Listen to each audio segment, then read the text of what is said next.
Hi friends, welcome to our academy. तो my dear friends, एक बार फिर से आपका आवर अकेडमी में स्वागत करता हूं। और चलिए आज कुछ न्यू कॉन्सेप्ट और न्यू स्ट्रेटजी के अकॉर्डिंग हम लोग स्टडी करते हैं। तो माय डियर फ्रेंड्स, जैसा कि हमने ट्रिग्नोमेट्री में आपको बेसिक कॉन्सेप्ट्स बताया है ना, बेसिक कॉन्सेप्ट समझने के बाद अब हमारा मेन वर्क है एनसीईआरटी को पहले फोकस करना। अगर आप बोर्ड स्टूडेंट्स हैं है ना, if you are a board students you must have to focus first of all the NCERT concept, है ना। मतलब यूं कहें कि 85 to 90% of concept in the board examination asked from the NCERT book, है ना। चाहे वो एग्जाम्पल के क्वेश्चन हो या फिर कुछ इंपॉर्टेंट मिसलेनियस क्वेश्चन हो। तो माय डियर फ्रेंड्स, कहने का मतलब है आपको पहले एनसीईआरटी के कॉन्सेप्ट ऐसे ऐसे हैं छुपे हुए जिसको बारीकी से स्टडी करना बहुत जरूरी है। छोटा छोटा कई बार कहते हैं ना, सिंपल क्वेश्चंस ही कई बार हम लोग अटक जाते हैं, तो सिंपल क्वेश्चंस को ही अच्छे तरीके से समझना है और उसी कॉन्सेप्ट के जरिए हम लोग धीरे धीरे हम एडवांस लेवल तक हम लोग पढ़ेंगे ट्रिग्नोमेट्री में माय डियर फ्रेंड्स। तो चलिए हम आपको एनसीईआरटी के एक्सरसाइज वाइज मैं आपको सोल्यूशन प्रोवाइड करने की कोशिश करूँगा और आपको एक्सरसाइज वाइज आपको एवरीडे आपको मिलेगा। आप स्टडी कीजिए एक्सरसाइज वाइज एनसीईआरटी का। इंट्रोडक्शन टू ट्रिग्नोमेट्री में पहला जो है 8th चैप्टर का एक्सरसाइज 8.1 में मैंने प्रीवियस वीडियोस में भी कुछ क्वेश्चन डिस्कस कर लिया है, आप उसको वहाँ देख लीजिएगा। और बेसिक कॉन्सेप्ट के साथ मैं आपको आगे बढ़ता हूँ। तो हम लोग चलिए अब आगे देखते हैं।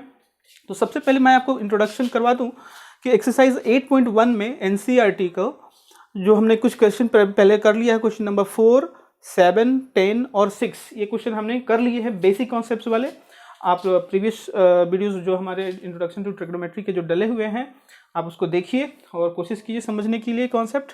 आज मैं आपको इसी एक्सरसाइज का 2 क्वेश्चन और है जो कि इंपॉर्टेंट है। पहला जो है आईक्यू इंटेलेक्चुअल क्वेश्चन जो है ना, आईक्यू जो है वेरी इंपॉर्टेंट क्वेश्चन भी आप इसको कह सकते हैं। आईक्यू क्वेश्चन है 10p quarter, 10p minus quarter, और ये फिगर आपको गिवन है। This is the figure you have given, जहाँ पी क्यू आर एक ट्रायंगल है और राइट एंगल है क्यू पॉइंट पर, और आपको पी क्यू और पी आर की जो है वैल्यूज गिवन है, ठीक है। तो आपको सबसे पहले तो tan ऑफ p आपको फाइंड आउट करना है, यानी कि tan ऑफ p के केस में आपका देखिएगा basic concept my dear friends, ध्यान दीजिएगा। बेसिक कॉन्सेप्ट में क्या होता है, मैं बार बार बताता हूँ कि हमेशा ट्रिग्नोमेट्री में जो हम लोग राइट एंगल कंसीडर करते हैं और किसी भी ट्रिग्नोमेट्रिकल फंक्शन का जब हम लोग वैल्यू पता करते हैं तो उसमें angle plays a very important role there, okay.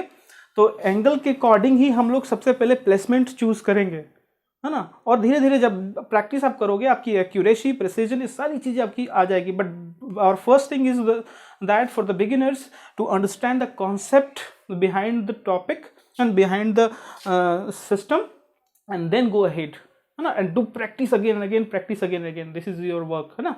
तो माय डियर फ्रेंड्स, यहाँ पर अगर ये एंगल P है, दिस इज एंगल P, है ना। तो इस केस में मैंने आपको बताया था एंगल अपोजिट टू ना side opposite to angle P, तो ये साइड अपोजिट हमेशा क्या हो जाता है, परपेंडिकुलर हो जाता है, और साइड एडजेसेंट जो होता है वो क्या हो जाता है, हमारा बेस हो जाता है। तो ये चीज़ें हमेशा ध्यान रखना, चाहे वो कोई भी एंगल, अगर ये एंगल हम कंसीडर करेंगे तो साइड ऑपोजिट इसका ये हो जाएगा परपेंडिकुलर और साइड एडजेसेंट इसका ये हो जाएगा बेस। तो this is the very important part ना, according to which we have to solve all the problems. Okay my dear friends, तो चलिए हम लोग पहले क्या करेंगे, इस क्वेश्चन को सॉल्व कर लेंगे और समझ लेंगे कि किसका क्या सोल्यूशन होता है कॉन्सेप्ट के अकॉर्डिंग। और उसके बाद जो मैं बताने वाला हूँ कि ये जो ट्रू एंड फॉल्स वाले जो क्वेश्चन होते हैं चैप्टर एक्सरसाइज 8.1 का, 8.1 में भी है, 8.2 में भी है, इस तरीके से जो ट्रू फॉल्स के जो क्वेश्चन हैं, ट्रू एंड फॉल्स वाले जो क्वेश्चन है बहुत ही इंपॉर्टेंट रोल प्ले करते हैं, क्योंकि इसी क्वेश्चंस में एनालिसिस है, हमको एनालाइज करना होता है और एनालाइज करके हमको उसका आंसर्स समझ करके उसको बताना है। तो ट्रू फॉल्स वाले को कभी भी आप स्किप मत कीजिएगा और उसको डायरेक्टली आप आंसर्स से ना याद करने की कोशिश मत कीजिएगा, ऑलवेज एनालाइज करें। एनालिसिस करने के बाद आपको और भी कॉन्सेप्ट क्लियर होगा माय डियर फ्रेंड्स, ठीक है ना। तो मैं इसको एक एक क्वेश्चन को मैं एनालाइज करूंगा। जैसे आप देखिए साइन थीटा की वैल्यू 4/3 एग्जिस्ट करेगी नहीं, करेगी या नहीं for some value of angle theta, तो हम लोग इसको चेक करेंगे। Cot A is the product of cot and A, ऐसा होता है क्या? कॉट और ए का प्रोडक्ट है क्या कॉट ए? इसको भी समझेंगे, है ना, कॉट ऑफ ए हम लोग जो बोलते हैं, तो कॉट ऑफ ए क्या कॉट और ए का प्रोडक्ट है? इज इट ट्रू और फॉल्स? हम लोग इससे भी एनालाइज करेंगे। Cos A is abbreviation used for cosecant of angle A. Cosecant, अब मैं इसे एक आपको क्वाड्रेंट एक्सिस बना करके मैं आपको समझाऊंगा कैसे कैसे चीज़ें बदलती है। तो क्या कोसेकेंट को हम लोग कॉस ए बोलते हैं क्या, है ना, इसे भी समझना। सेक ए की जो वैल्यू है 12/5 है ना, sec A is 12/5 for some value of angle A, क्या ये एग्जिस्ट कर रहा है? ट्रू होगा, फॉल्स होगा? और 10a always less than 1, is it possible? तो इसी को हम लोग स्टडी करेंगे वन बाय वन। तो पहले मैं आपको ये क्वेश्चन आपको बता देता हूँ ऊपर वाला, है ना, उसके बाद ये आप नोट डाउन कर लीजिएगा और हम लोग इसको आगे बढ़ेंगे, ठीक है।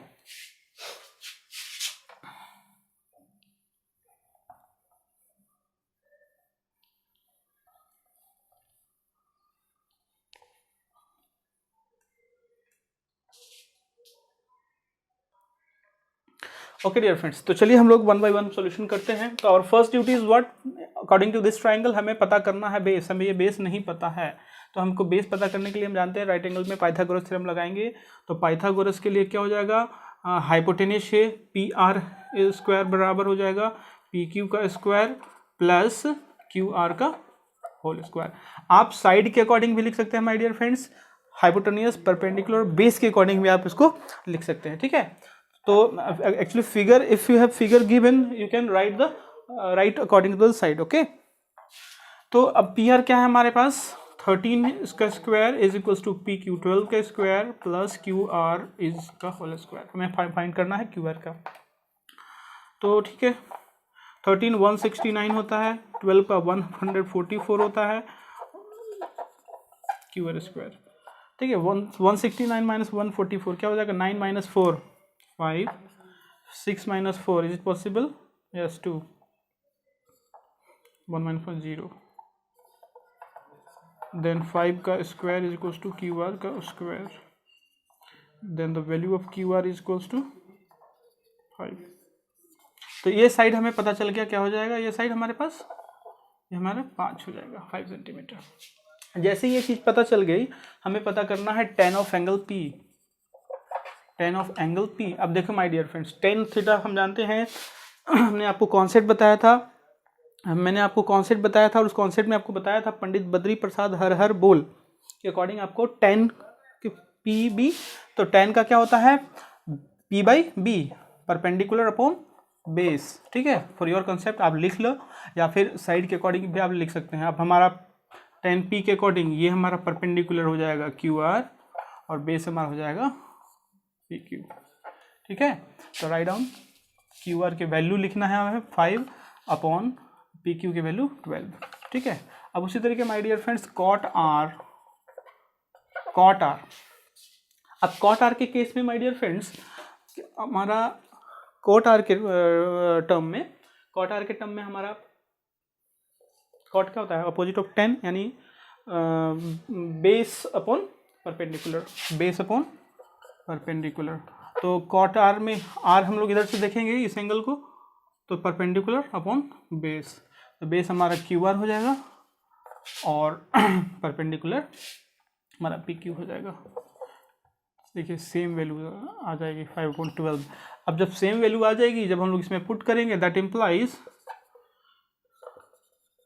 tan of angle P minus cot of angle R ना 5/12, 5/12, दैट इम्प्लाइज क्या हो जाएगा, वैल्यू कैंसिल आउट होकर के 0 आ जाएगी, ठीक है। तो इस तरीके से माय डियर फ्रेंड्स बहुत ही सिंपल सा कॉन्सेप्ट था जो आपको स्टडी करना है।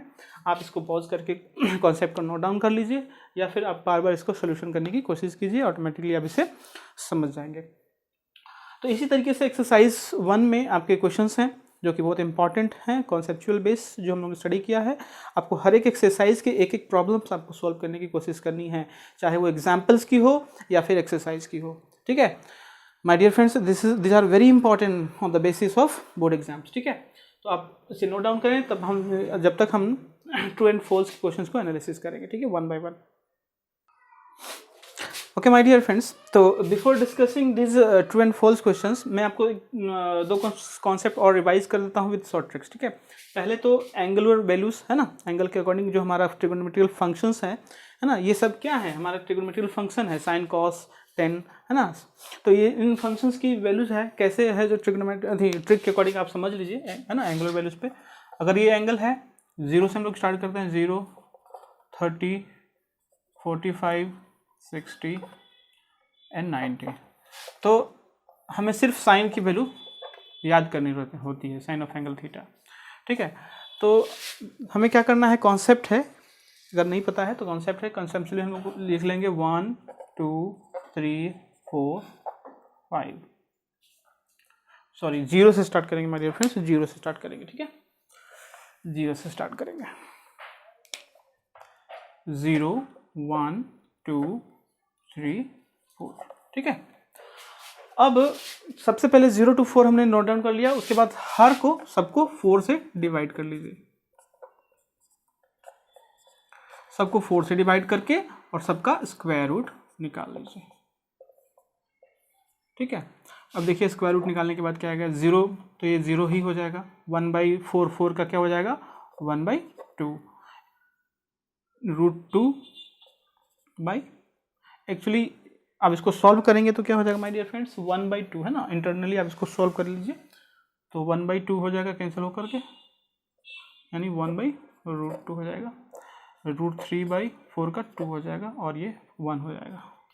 यानी हम लोगों ने क्या देखा, हम लोगों ने देखा ऑटोमेटिकली हमने सिर्फ क्या किया, 0 to 4 हमने काउंटिंग लिख ली, सबको 4 से डिवाइड करके स्क्वायर रूट निकाल लिया, तो 0, 1/2, 1/√2, √3/2 और 1 ना। 0 to 90 डिग्री हम लोग जब हम लोग बढ़ते हैं एंगुलर वैल्यूज, तो हमें ये पता चलती है, ये वैल्यू पता चलता है, यानी कि 0 से 90 डिग्री में थीटा की वैल्यू जैसे जैसे इंक्रीज करेंगे, इसकी जो मैग्नीट्यूड है वो भी हमें बढ़ता हुए मिलेगा, यानी 0, 1/2, 1/√2, √3/2 और 1।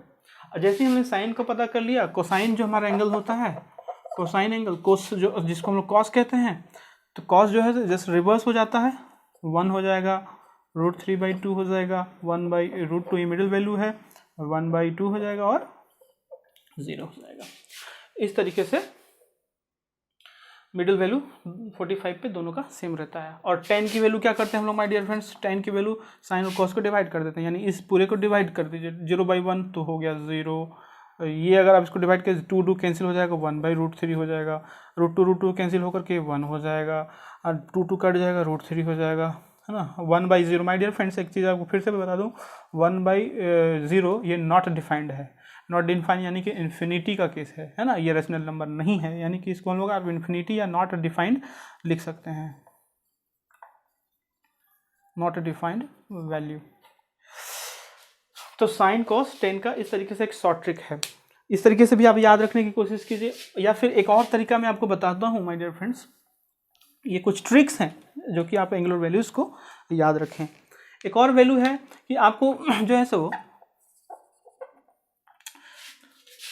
0 से 1, 0 to मैक्सिमम, हमेशा साइन, सिर्फ साइन का याद रखिए ना, साइन का याद रखिए, 0 to 1 इसकी वैल्यू चलती है, 0 पर 0, 90 पर 1, 0 to 1 है ना, 0 1, 0 मिनिमम और 1 मैक्सिमम, और जो इसकी मिडिल वैल्यू होती है माय डियर फ्रेंड्स वे 1/√2 होता है, और 30 पे 1/2 और इस पे √3/2। अगर ये आप याद रखे हैं, पहले तो ये याद रखिए कि 0 मिनिमम, मैक्सिमम और ये मिडिल वैल्यू, मिडिल के इस तरफ 1/2, मिडिल के इस तरफ √3/2। इसको याद रखने के बाद आप कॉस आप आसानी से वैसे ही रिवर्स कर लेंगे, और टेन आप वैसे ही इन दोनों को डिवाइड करके निकाल सकते हैं। तो ये तो हुई बात, तो याद रखने वाली चीज़ें, है ना। अब हम लोग एक चीज़ मैं आपको बता दूं, थोड़ा सा कॉन्सेप्ट, है ना, एक्स क्वाड्रेंट्स को लेकर के। आप सबको पता है my dear friends, first quadrant होता है, सेकेंड, थर्ड और ये फोर्थ क्वाड्रेंट होता है, ठीक है।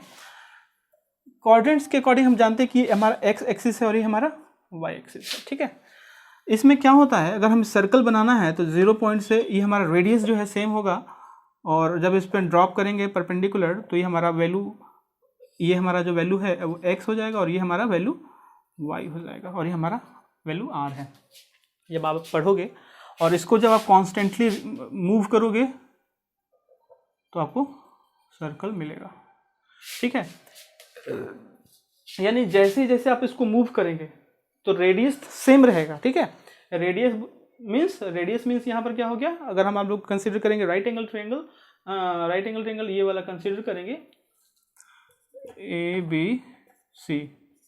तो इस राइट एंगल ट्रायंगल में ए सी जो हमारा हो गया हाइपोटेन्यूस, बट यहाँ पर रेडियस है, तो रेडियस हर जगह सर्कल में सेम रहेगा, सिर्फ और सिर्फ वेरिएबल यानी चेंज क्या हो रहा है, ए बी और बी सी, है ना। यानी कि हमारा बेस और परपेंडिकुलर वैल्यूज हर जगह चेंज होंगी, बट हमारा रेडियस यानी कि हाइपोटेन्यूस चेंज नहीं हो रहा है। तो इस तरीके से अलग अलग क्वाड्रेंट में अलग अलग सिचुएशंस के अकॉर्डिंग ये चीज़ें आती है। अब हमें स्टडी करना है एक चीज़, ट्रिग्नोमेट्रिकल जो फंक्शंस होते हैं वो साइन होता है, कोसाइन होता है और टेंजेंट होता है। बेसिक हमारा क्या होता है, साइन, कोसाइन और टेंजेंट।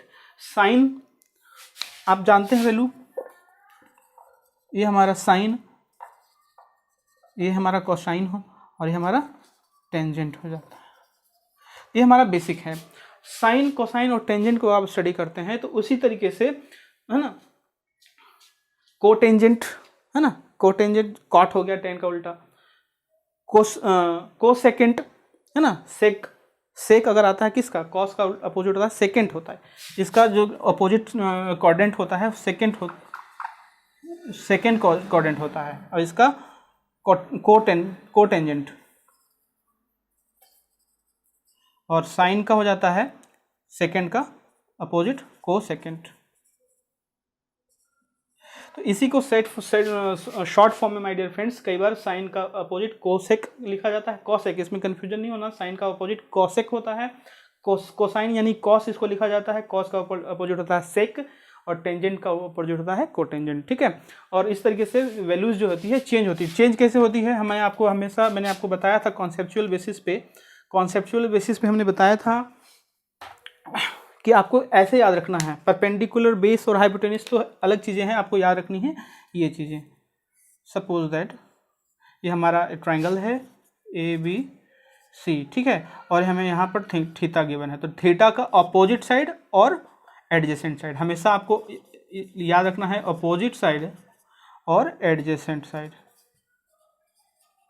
तो एंगुलर वैल्यूज़ के अकॉर्डिंग आप कभी भी हाइपोटेनस देखिए, मैंने आपको बताया ना, हाइपोटेनस हमेशा क्वाड्रेंट बेसिस पे कांस्टेंट होता है, कहीं भी किसी भी क्वाड्रेंट में आप मूव कर लीजिए तो हमेशा ये चीज़ कांस्टेंटली आएगी वैल्यू, है ना। सिर्फ इसके अकॉर्डिंग हमारा जो है फंक्शन चेंज होता है। अब फंक्शन चेंज कैसे होता है, अब देखिए जैसे साइन का हम लोग देखते हैं, तो साइन बराबर क्या होता है, साइन होता है ऑपोजिट अपॉन हाइपोटेनस। आप क्या लिखेंगे, ऑपोजिट अपॉन हाइपोटेनस। उसी तरीके से कोसाइन क्या हो जाता है, कोसाइन हो जाता है आपको एडजेसेंट अपॉन हाइपोटेनियस। उसी तरीके से टेंजेंट क्या हो जाता है, अपोजिट अपॉन एडजेसेंट। अब ये तीन बेसिक फंक्शन पता चलते ही हम लोग उसके रिवर्स को हम लोग कर लेते हैं। तो ये कुछ बेसिक इन्फॉर्मेशन थी, इसके बेस पे ही हम आपको जो ट्रू एंड फॉल्स का एनालिसिस कर रहे हैं माय डियर फ्रेंड्स, वो आप देखिएगा, ठीक है, तब आपको बहुत आसानी से समझ में आ जाएगा चीज़ें। अब इंट्रोडक्शन कैसे किया जाता है, एक क्वेश्चन यहाँ पर my dear friends true and false में, इस वाले क्वेश्चन में गिवन है क्या कि कॉट ए का मतलब क्या होता है, कॉट और ए आपस में प्रोडक्ट फॉर्म में है क्या, कॉट और ए आपस में प्रोडक्ट फॉर्म में है, नहीं, ये दोनों आपस में प्रोडक्ट फॉर्म में नहीं है, ये स्टेटमेंट क्या है, फॉल्स है, क्योंकि कोटेंजेंट ए यहाँ पर हमें क्या रिप्रेजेंट करता है माय डियर फ्रेंड्स, एंगल, ठीक है, और ये हमारा क्वाड्रेंट कोटेंजेंट है ना, यानी कोटेंजेंट ऑफ एंगल ए, यानी cot of angle, cot of A बोला जाता है, ना कि वो उसका प्रोडक्ट है, ठीक है। तो इस तरीके से ये स्टेटमेंट हमारा क्या हो गया, फॉल्स हो गया। ये चीज़ें समझ में आ गया। अब देखिए माय डियर फ्रेंड्स, ये क्वेश्चन नंबर 5, क्या साइन थीटा की वैल्यू 4/3 एग्जिस्ट करेगी।